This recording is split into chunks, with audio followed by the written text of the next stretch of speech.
Jim, great to be with you for episode 5 of Connections with Jim Franco. Good morning. Good morning, sir. Today, Jim, in our first 2 episodes, we've talked about entrepreneurialism, we've talked about corporate culture, and today I thought we'd talk a little bit about leadership. And I think some of the comments may overlap a little bit because some of these things are interrelated. But uh, when you look at aftermarket professionals today, 2024, versus maybe aftermarket professionals of decades ago, today, in your opinion, in your experience, because I believe that you're a different leader today than you were 20 years ago. Absolutely. Stylistically, things you've learned, approach. Today's world, 2024, what do you think the most important attributes would be of a good leader? Well, I'll start off with the basic. The Lord gave us 2 ears and 1 mouth. What does that mean? I want you to listen twice as much as you speak. That's the number one thing a good leader does. He listens. Number one. Number two, a good leader has to lead. A good leader is a person they follow. My culture, Bill, is because Jim Franco goes over and above with gratitude, thankful, politeness, and you have to show that to your people to say, this is what you strive to be. Culture starts at the top. You've heard that many, many times. And you can see it in companies where the culture is not that great. You take a look at the leaders on top, and you can see why.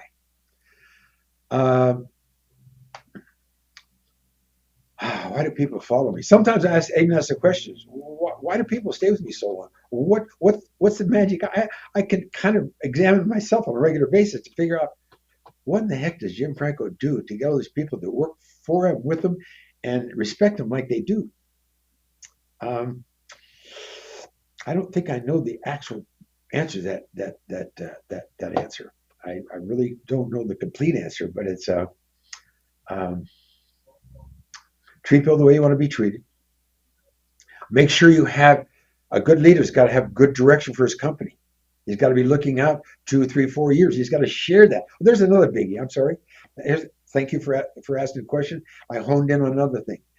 What they forget to good leaders don't do today is they're not letting their people know where we're going and how we're going to get there, and how the team is so important and how each one of them contributes to that goal. That's important. I don't think they do that enough. You know, my father, who died many years ago, but he preceded me as CEO of our business, he was born in 1920, and he was in World War II. And the profile of leadership in that era, maybe 50s, 60s, even 70s, was more command and control, right? Correct. It was command and control. And today, I think it's more, and you've talked about it, but we haven't identified it precisely, but it's really more servitude leadership, right? Serving those that you're working with. Would Thank that you. resonate with you? That's exactly what I said it earlier in another one of our other conferences, is that treat people like they would be treated, and a good leader is one that is involved. And I think you mentioned it too, that if you've got, I think you said 96 or 97 employees, there's an argument if you have 96 or 7 employees, there's an HR plan for each of them. There's 97 HR plans, not one HR plan, right? That's right. That's basically true. Whether it's insurance, whether it's vacation times off, the amount of money they make, the leadership role they're involved in. You're right. You're right. It's a whole different world. And you said it, a biggie. Before, it was more of a dictatorship when you're old school. You Yep. told people what to do and you expect them to do it. Today, you have to lead them. It's a different culture. You tell them what to do and they tell you where to go. If you ask them with grace and point out a direction and give them a reason to do well, then you win. Jim, one of the words you mentioned just when we started this was the word gratitude, right? Right. And maybe share a little more about that, because they even talk about in life itself, those who are most grateful are the happiest people, right? Thank you. I pitch myself on a regular basis trying to figure out how I got here. I'm telling you, Bill, I just been quote quote balls to the wall and just driving for 60 some years and saw an opportunity and grabbed it and went and I I've been blessed beyond what you can even think about, and I had a great time, and I'm still having a great time. I want to do this for another 25 or 30 years, and I think I can. I got because of, another biggie. Surround yourself with smart, experienced people that you get along with. I want most of my company are more educated and more experienced and more intelligent than me in their field. I'm just the guy that runs the reins. Surround yourself with smart people and you'll be successful. And if they're smart and you thank them on a regular basis and show them how much you appreciate them, you'll even get more. Jim, remind me, how many grandchildren do you have? I have three grandchildren and one great, believe it or And not. everybody plays leadership roles in different parts of their life, right? So with your grandchildren, you're a leader, right? I am no, I'm a magic man, baby cakes. With my when they were younger, there's nothing that Poppy Jim couldn't do. I showed them how to catch bees by their wings, take the sting out. They could use them as little pets, and then I would eat them just to entertain the kids. Uh, Crazy, yes, but I have relationships with my grandchildren that are just gold because I took time.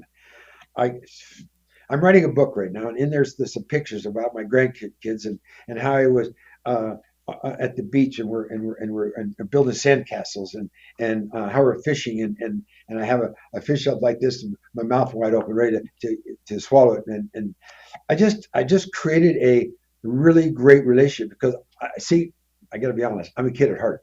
I'm never going to grow up. I don't think. So consequently, when I get around the 8, 10 year old, I had my great grandchild at 4 years old, little Connor, who went to our swimming pool in our complex, 8 foot deep, 4 years old. I throw a rock in the deep end. Pew, that little thing would swing ding, ding, ding, ding, all the way down and grab that rock, come back up. He was phenomenal. Now he's a starter on the basketball at the high school. Uh, yes, I did that. And the good news is I also did it with my children.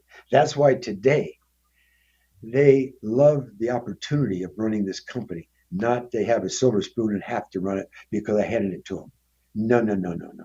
In fact, all three of my children, my two daughters plus their two husbands, all were did other businesses and other jobs before they came on board here. And my daughter goes on and on about, Dad, you have no idea what kind of company you have here. You have no idea because I was in one which was regimented, ugly, nobody laughed. It was not fun. And I look at yours and it's just people enjoy this stuff. And I go, that's what I've tried to do. But you know what? Culture, I got to tell you this, Bill, takes years and years to build. It's not something you wave a magic wand. Not one meeting is going to do it because you got to walk like you talk. You got to do what you say you're going to do. That's another thing. Respect is huge, and it goes both ways. You must respect that person working with you, and they have to have respect for you.